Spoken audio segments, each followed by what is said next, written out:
Bonjour à tous, dans cette vidéo je vais vous parler du micro Rode NT USB. Bon alors c'est parti.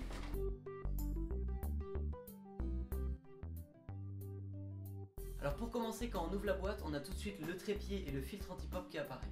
Pour ceux qui ne savent pas, un filtre anti-pop ça sert à ce que quand on parle près du micro, il n'y ait pas de saturation. Ce qui est quand même très pratique quand on fait du chant ou de la musique. Continuons, il y a ensuite le micro en lui-même que vous pouvez voir ici. Et dans la boîte il est même fourni un sticker avec écrit I love Rode Microphones. J'ai trouvé beau, du coup moi je l'ai mis sur mon PC.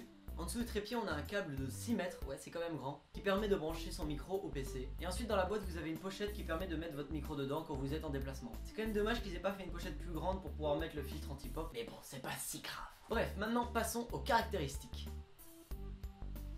Pesant 520 grammes, avec une bande passante de 20 Hz à 20 kHz, ce micro propose une excellente qualité de son et il se branche en USB, d'où son nom d'ailleurs.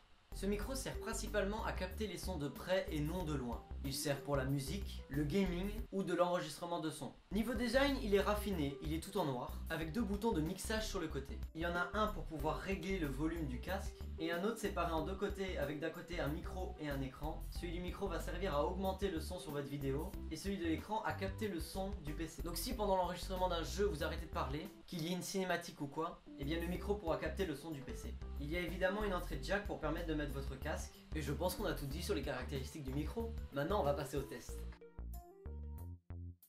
Alors là pour l'instant on est sur le micro de la caméra actuellement. Et là maintenant je vais passer au micro Rode.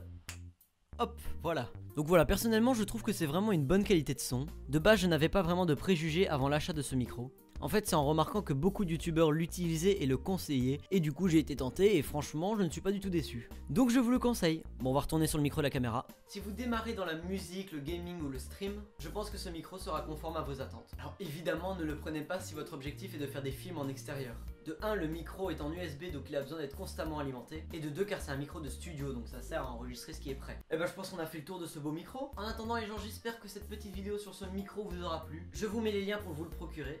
Et voilà, je vous fais des gros bisous, portez-vous bien, salut tout le monde.